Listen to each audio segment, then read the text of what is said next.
Ce n'est pas à force d'aller à l'église que tu es né de nouveau.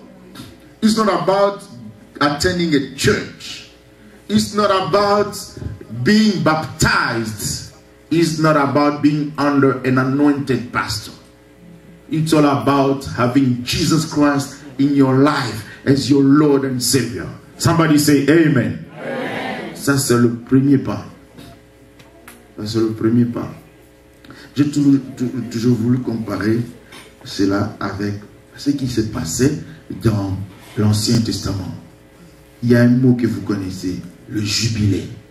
Le jubilé, c'est quand, après 49 ans, la 50e année, Dieu a donné l'ordre que tous les esclaves puissent sortir de la maison de servitude et qu'ils s'en aillent chez eux. Alors, celui qui t'a comme esclave, c'est un maître. Il t'a acquis comment? Il t'avait acheté. Parfois, tu étais pauvre, tu te vends, ou tu étais esclave de quelqu'un qui t'a vendu. Donc, un esclave avait déjà été acheté. Il y a un prix pour cela. Alors, qu'est-ce que Dieu voulait nous donner comme leçon? Comment libérer l'esclavage? Si tu as ton argent à toi, tu rembourses le prix des rachats au maître et tu t'en sors. Ce qui est impossible. Il va t'empêcher par tous les moyens d'être riche parce que tu vas te racheter. Donc, il n'y a pas d'autodélivrance. Tu vas quelque part, on te dit, cherche ta propre délivrance. There is no such a thing as self-deliverance. Il faut que quelqu'un t'aide. Alors, c'est quelqu'un-là qui va t'aider, il doit être de ta famille et il doit avoir le prix. Amen. Amen. Alors, je vous ai dit ici que la planète Terre est donnée aux hommes. Satan est venu, il nous a achetés. Par le prix de sa ruse, nous sommes devenus esclaves de Satan. L'homme est esclave. Qui va libérer l'homme? Dieu ne peut pas chasser Satan. Il faut que l'homme chasse Satan. C'est comme ça que Dieu a dit, je vais devenir homme pour être leur frère et avoir le droit de rachat. Et le prix, je donne de mon propre sang, qui est la valeur de l'être humain. La rédemption. Et ce jour-là de libération, ça s'appelle le jubilé. C'est le jour de grâce. Même si tu n'as pas un frère qui te libère, si le sacrificateur vient, voilà, c'est ça la manière dont les gens se libéraient avant l'année de jubilé. Mais quand cette année de jubilé sonne, le sacrificateur sonne la trompette, liberté, tout le monde sort, même sans avoir payé le prix. Alléluia. Alors Jésus un jour dans Luc chapitre 4 verset 18, il dit, l'Esprit du Seigneur est sur moi. Il m'a pour annoncer, pour trompeter la bonne nouvelle. C'est exactement ce qu'il disait. Pour sonner la trompette de la libération. Pour proclamer une année de grâce. Pour libérer, rendre libres les captifs. Jésus est le seul qui a la capacité, l'aptitude de chasser les démons et Satan. C'est pourquoi, en tant qu'enfant de Dieu, avec Jésus dans ma vie, ayant reçu son mandat, je peux chasser les démons, mais à condition que je dise au nom de Jésus. Moïse n'a pas chassé les démons. Il disait seulement, lève-toi, ô Éternel, afin que tes ennemis se dispersent. Il n'a pas le pouvoir de chasser. Même les prophètes Élie. Parce que la Bible disait, tu ne laisseras pas vivre le sorcier en Israël. On doit tuer les sorciers parce qu'on ne peut pas les délivrer. Élie, c'est vraiment un grand boucher. Il a tué 850 personnes en un seul jour. Parce qu'il était incapable de les délivrer. Ils étaient possédés. Ils étaient des magiciens. Mais aujourd'hui, c'est différent. Tu peux être sorcier, tu viens dans ma maison, je ne te chasse pas.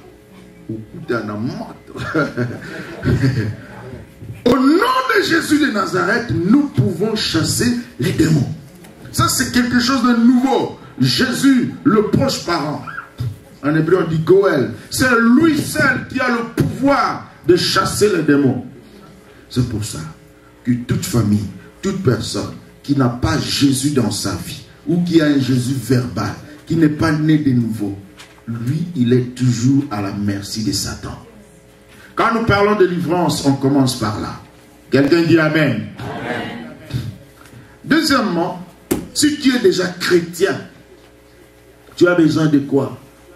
Tu as besoin d'entrer dans le combat spirituel parce qu'il y a un adversaire. 1 Pierre 5, 8 nous dit, notre adversaire s'appelle comment? Le diable. Parce que vous croyez que c'est l'adversaire de Dieu. Vous croyez qu'il est tellement au niveau de Dieu que les deux dieux sont en train de se battre. Non.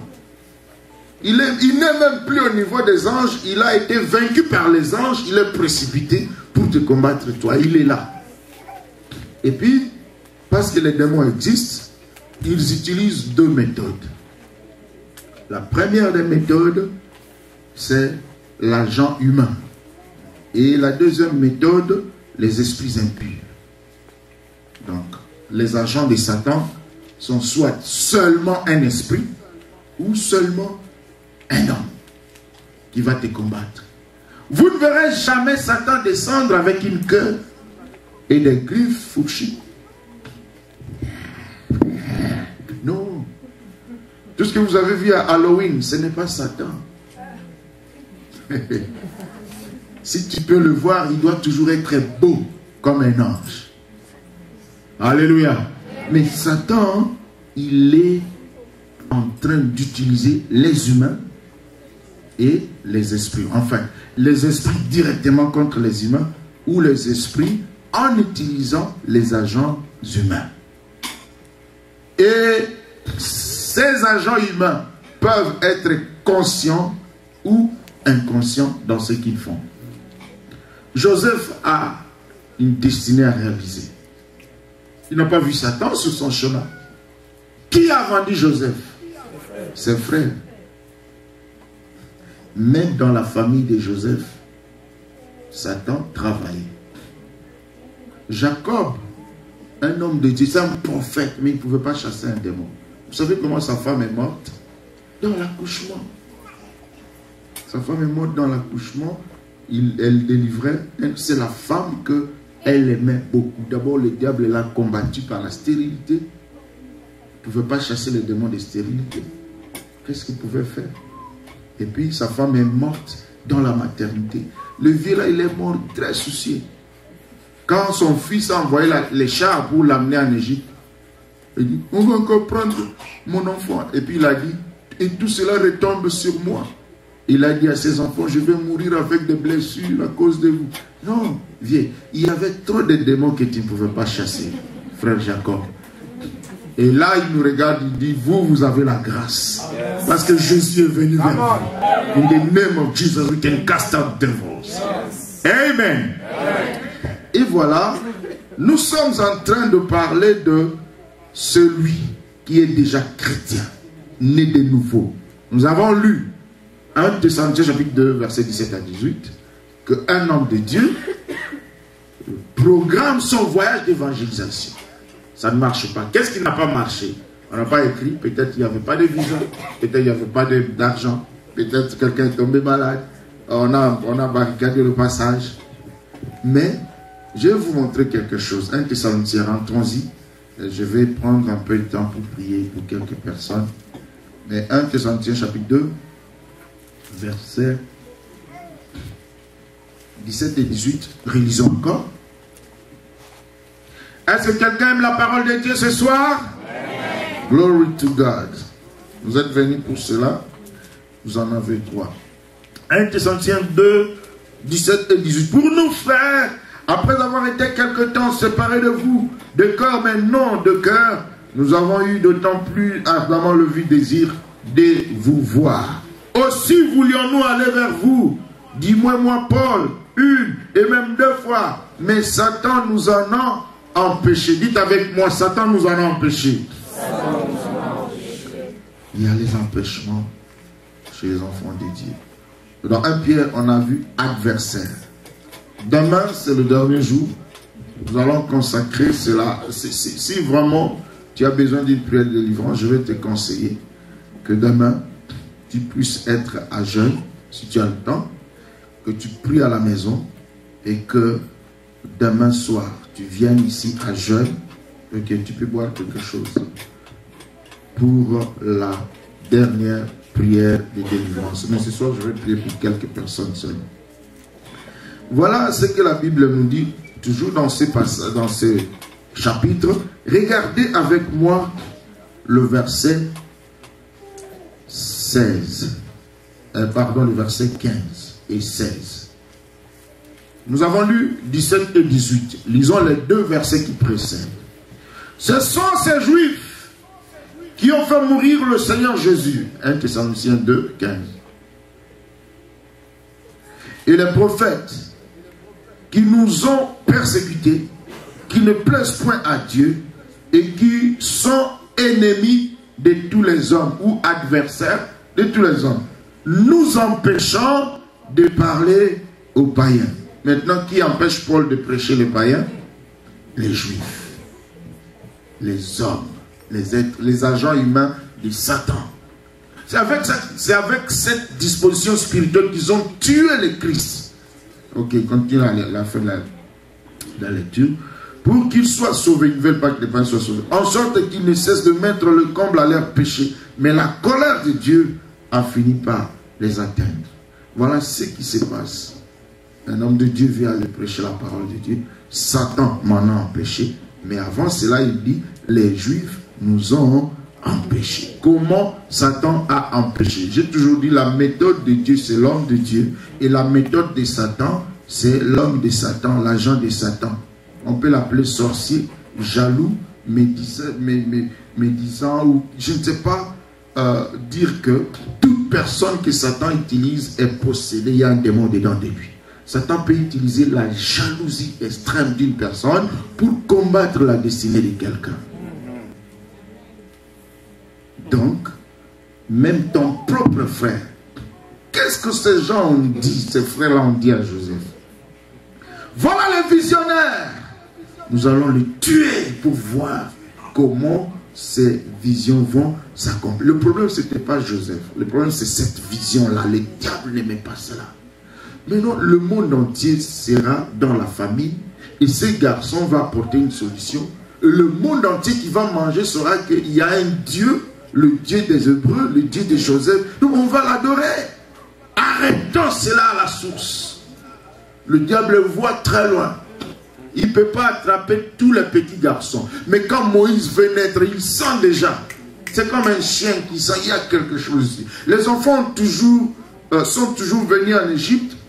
Chez les femmes hébraïques, il y a toujours des enfants qui naissent, mais il y a un garçon qui vient. Mais le diable n'est pas omniscient, il ne connaît pas tout. Mais il a les aptitudes pour sentir. Il dit, non, ok, comme on ne peut pas le localiser, tuer tous les petits garçons qui naissent maintenant. Toute la mission consistait à tuer Moïse. Et ça s'est passé de la même manière avec Jésus. Il ne connaît rien, il est là. Mais quand il apprend qu'il y a une étoile, oh, ça brille trop, il va être roi. Tuer tous les petits enfants. Un accident peut avoir lieu parce qu'on te cherchait toi. Et d'autres personnes, Liwa Kokolo. Alors nous avons toujours pensé que le diable vient seulement si tu as des cauchemars la nuit, tu vois des démons. Non. Tu vas à l'ambassade. Cet agent-là de l'ambassade, il est très gentil, très bon. Mais ce jour-là, very mean. Moi, j'ai vu un garçon de Bandal qui allait en Allemagne. Tout était très bien. Il va à l'aéroport. L'agent de l'aéroport dit, cette photo, c'est pas toi, c'est trop vieux. Il n'a pas voyagé parce que le monsieur a confondu sa photo. Il y a une autre fille là qui devait voyager et à chaque fois qu'elle veut monter à bord de l'avion, malaria plus, les hôtesses disent, en tout cas à cet état, il faut se faire accompagner d'un médecin. Voyage manqué. Vous en avez singa. Vous en avez besoin de délivrance. Alléluia. Amen. Le problème n'est pas d'être chrétien né de nouveau. Le problème, c'est de détecter pourquoi ça n'a pas marché et comment est-ce que je vais combattre. Alors, la grande question, parce que mais Paul, il avait fait quoi? Bon, Satan nous en a empêché, il croise les bras. Non.